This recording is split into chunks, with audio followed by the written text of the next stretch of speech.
In the history of science and technology, China has many firsts. Great inventions which powered the modern world. Printing, paper, gunpowder, the magnetic compass. The Chinese people throughout their history have been endlessly inventive.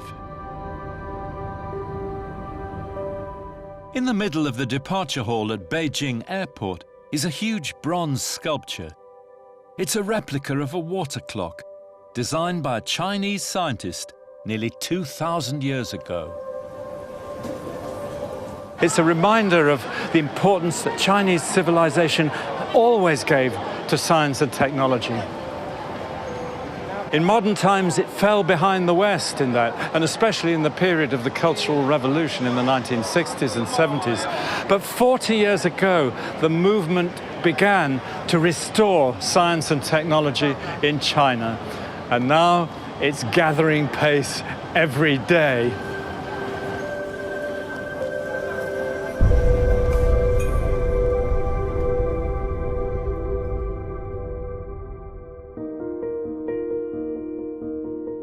Today, China is investing huge resources to get back to the top in technology and science. And there's no more public symbol of that than the high-speed train.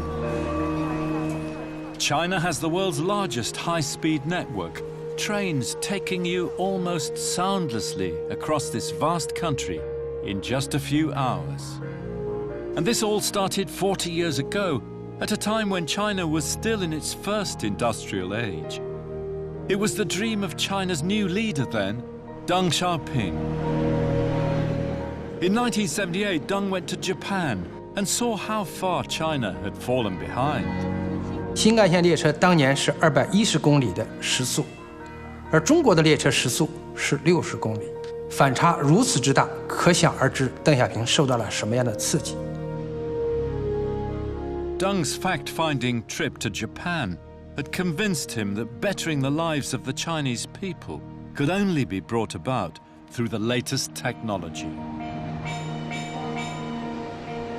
He saw modern robots in the factory making cars. He saw the most modern steel plant in the world at that time.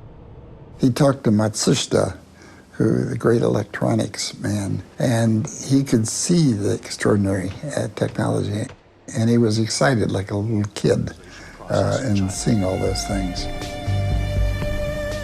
Through the 1980s, technological developments in China moved swiftly, from installing mainframe computers to rocket science. The Chinese tell you that they hate chaos and that they're very conservative and they're patient and they take it slow. Nonsense. You know, they haven't taken it slow at all. They've been extremely rapid and taken huge risks in their development, for the most part, have succeeded. But at the heart of China's technology boom in the 1980s and 90s was electronics. At the center was the fast-growing metropolis of Shenzhen. The electronics market here was soon the largest in China. Hello.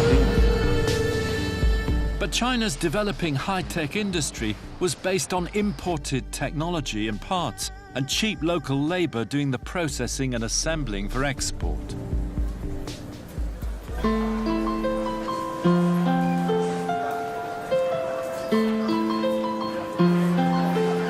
Hi, this looks great.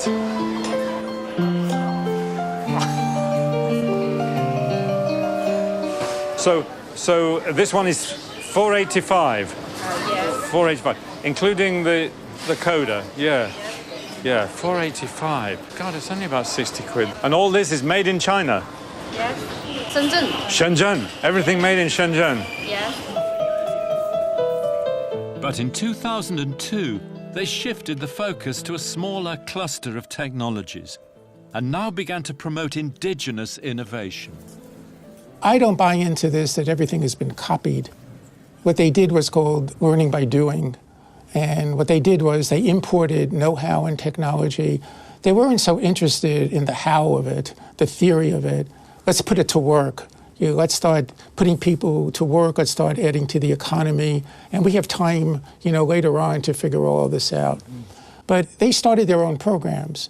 So they've been very successful in their own programs. Now, the big plan is this Made in China 2025. They don't want to be dependent anymore on outside people for technology.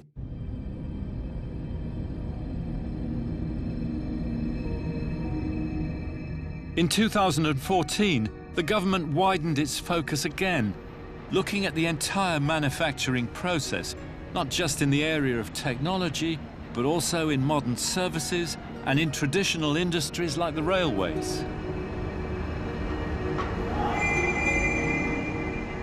Made in China 2025 was born. 10年的时间，我们就从技术引进，然后到自主研发，然后到完全自主开发设计的这个高铁动车组。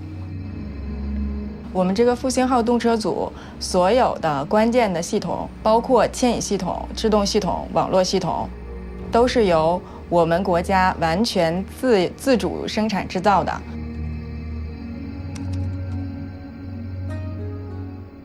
我们现在最高的实验速度是420公里，是2016年7月15号在郑徐客专创造的。Fantastic. Absolutely fantastic. So how big is the network now?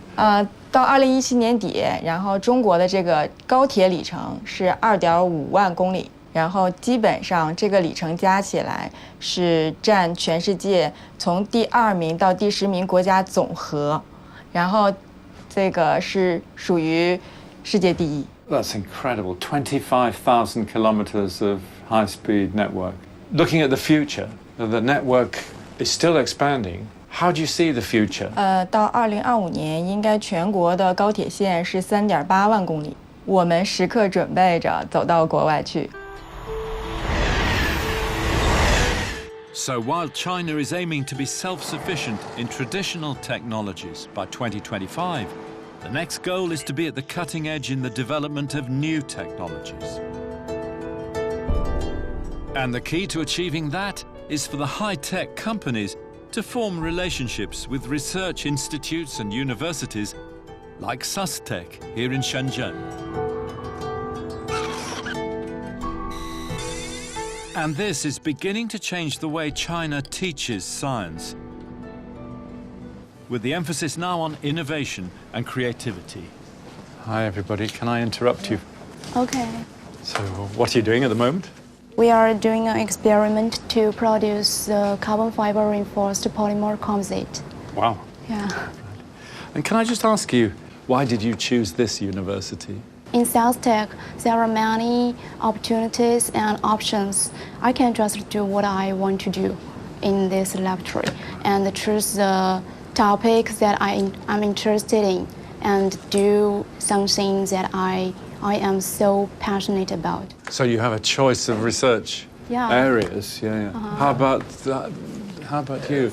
We can choose our major according to our strong points and personal development requirements. Right. Yeah, and make sure we are work on something innovative and have our talent cultivated. Right, right. So a lot of freedom. Yes. Yeah. Freedom and diversity. Yeah. And it's already beginning to work.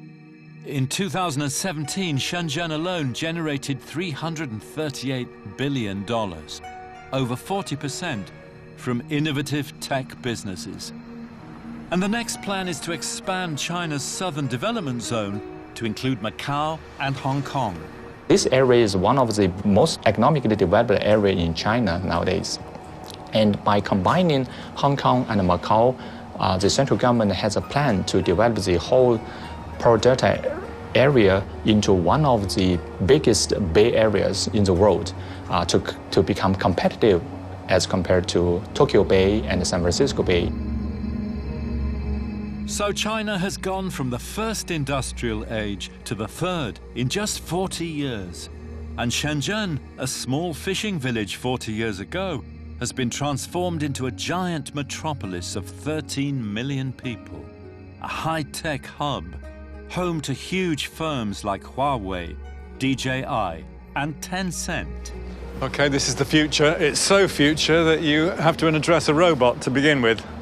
We'll try. 你好，小七，小七。你好。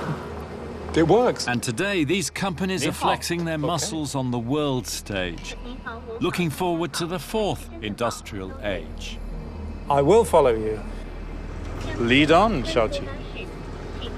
The AI is the fourth industrial revolution.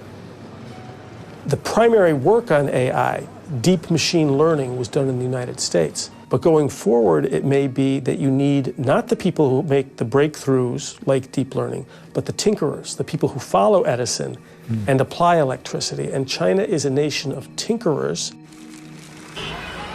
Tencent developed and owns WeChat, a multi-purpose super app with over 1 billion monthly active users.